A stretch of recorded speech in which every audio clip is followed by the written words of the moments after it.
మరి మీడియా మిత్రులారా, ఈరోజు ఆక్రమణ తొలగించడానికి సిపిఎం పార్టీగా అలాగే ఆంధ్రప్రదేశ్ రైతు సంఘ నాయకుడిగా నేను ముందుంటాను. ఇటువంటి ఆక్రమణలు ఎక్కడైనా తొలగించమని నేను కోరుకుంటే తప్ప వేరేది లేదు. కానీ ఆ తొలగించడానికి కూడా కొన్ని నియమ నిబంధనలు ఉంటాయి. ఆ నియమ నిబంధనల్ని ప్రభుత్వ అధికారులు ఇక్కడ ఉన్నటువంటి ఎమ్మెల్యేకు తొత్తులైపోయి వ్యవహరించడం చాలా దుర్మార్గం. కాబట్టి దీని మీద సిపిఎం పార్టీగా రైతు సంఘంగా మేము కూడా అనేక ఆక్రమణలు ఉన్నాయి, వాటన్నింటిని కూడా ప్రజెంట్ చేయడం జరిగింది. ఇప్పటికే ఉదాహరణకి దేవుని బంధులు మార్పు చేసి 2 నెలలు అయింది. అధికారులు ఎక్కడున్నారో తెలియదు, స్థానిక ఎమ్మెల్యే ఎక్కడున్నాడో తెలియదు. కాబట్టి దీని మీద మేము చర్యలు తీసుకోవాలని చెప్పి కూడా ప్రధానంగా డిమాండ్ చేస్తూ ఉన్నాం. మరి ఈ స్థలానికి వచ్చింది 57లో 1 and 3. అప్పుడు 2007లో పట్టాలు ఇచ్చేటప్పుడు బంటు దాసుగా నాకు ఇచ్చారు 33 అడుగుల పట్ట, 66 అడుగులది. అలాగే పక్కన ఉన్నటువంటి స్థలం ఏమొచ్చి రామాలయం కోసం నిర్మాణానికి ఉంచారు. రామాలయానికి నిర్మాణం ఉంచితే రామాలయానికి వాస్తు ఇచ్చే పనికిరాదని చెప్పి గ్రామస్తులు అంతమంది కూడా ఏకగ్రీవంగా నాకు తీర్మానం చేసి సంతకాలు పెట్టి పేపర్లు ఇచ్చారు. ఈ గ్రామానికి రామాలయం నిర్మించడానికి నువ్వు పూనుకో, నీ చేతులు పెడుతున్నావు కాబట్టి ఆ స్థలము అందరూ ప్రక్కలు ఉన్నటువంటి వాళ్ళంతమంది కూడా తీసుకున్నప్పుడు కూడా నేను ఈ స్థలాన్ని ఫ్రీగా తీసుకోను, నాకు అవసరం లేదు, నేను ఒక నాయకుని కాబట్టి స్పష్టంగా చెప్పాను. దాని మేరకే అందరు ప్రజలు కూడా రామాలయ నిర్మాణం బాధ్యత తప్పు చెప్తే రామాలయం వాస్తునిచ్చే పనికిరాదంటే ఇంకులు సుబ్బారావు అనేటువంటి అతని దగ్గర నేను బతిమాలి బహుమాలి 70-30 అడుగుల స్థలం తీసుకొని రామాలయ నిర్మాణాన్ని సుమారు 30 లక్షల రూపాయలతో నా సొంత ఖర్చులతో నేను పెట్టడం జరిగింది. అది గ్రామస్తులంతమందికి తెలుసును. 30 లక్షలు ఖర్చు పెట్టినప్పటికి కూడా ఈ స్థలము గతంలో ఉన్నటువంటి జొన్నలగడ్డ రామారావు ఎంఆర్ఓ గారు మా మిసెస్ గారిని గ్రామస్తులందరూ వెళ్ళి వేడుకుంటే ఈ స్థలాన్ని పట్టాలు చేయండి అంటే పట్టాలు చేశారు.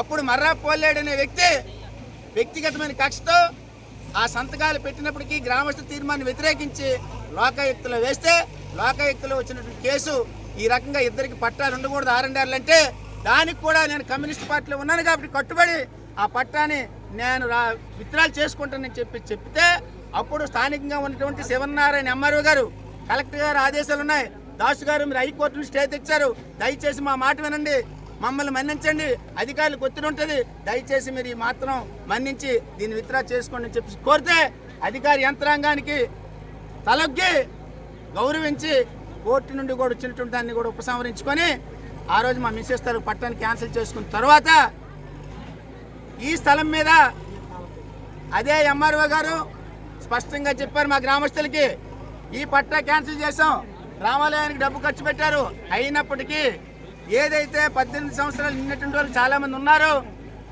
196 సర్వే నెంబర్లో కొత్త వలసలో ఇచ్చారు.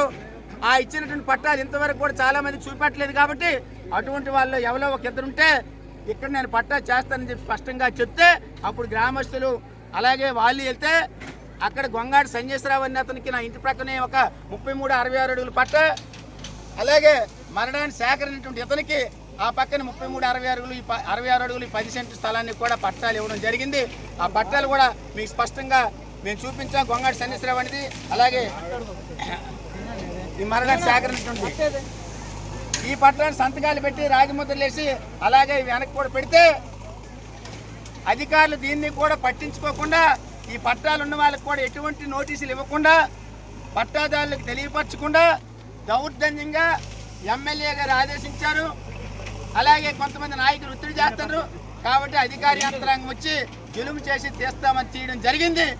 దీనికి పోలీసు యంత్రాంగాన్ని ఉపయోగించుకోవడం జరిగింది. పోలీసు యంత్రాంగం కూడా ఆచితూచి ఆలోచించి ఇప్పటి వరకు చాలా డిసిషన్లు తీసుకున్నప్పుడు కూడా అట్నుండి ప్రభుత్వ యంత్రాంగం ఒత్తిడి కాబట్టి అధికారం ఉంది కాబట్టి అధికారం ముందు మీరు వెళ్ళండి, మీరు ఏదైనా చేయండి అని చెప్తే చేయడం తప్ప వేరే మార్గం లేదు. కాబట్టి ఆ రకంగా వాళ్ళు వచ్చారు, ముందుకు వచ్చారు. దాన్ని కూడా అశేష జనం ముందునే ఒకళ్ళైతే లేరు, అశేష జనం ముందు ఇక్కడికి వచ్చి ఇది తప్పు అని చెప్పేసి ఖండించినప్పటికి కూడా పోలీసులు కానీ అటు అధికారులు కానీ ఏమీ చెప్పలేని దుర్మార్గమైన పరిస్థితి ఏర్పడింది. కాబట్టి ఈ పట్టాదారులకు ఏవైతే ఉన్నాయో ఈ పట్టాలు ఇచ్చినటువంటి వాళ్ళకి కూడా తీయడం అనేది కూడా చాలా దుర్మార్గం. కాబట్టి ఈ 2 విషయాల మీద నేను తీవ్రంగా ఖండిస్తూ ఉన్నాను. అలాగే ఈరోజు నేను కట్టుకున్నటువంటి ఇంటిని ఆనుకున్నటువంటి స్థలాన్ని ఎవరికైతే పట్టాలు ఇచ్చారో వాళ్ళకి చెందాలని చెప్పేసి మేము డిమాండ్ చేస్తున్నాం. దీనికి సంబంధించి తదుపరి కార్యాచరణ రేపు ఉదయం వందలాది మందితో ఇక్కడ నుండి కలెక్టర్ ఆఫీస్కి ధర్నా చేసి ఉన్నటువంటి ఆక్రమణలన్నింటినీ తొలగించడానికి మేము రిప్రజెంట్ ఇస్తాం. అప్పుడు ఈ అధికార యంత్రాంగం స్థానిక ఎమ్మెల్యేలు ఏడ్ చేస్తారో చూస్తామని చెప్పి ఒకవేళ జరగకపోతే తీవ్రమైన పోరాటం చేస్తామని చెప్పేసి కూడా తెలియజేస్తుంటే సెలవు తీసుకుంటాం మిత్రులారా.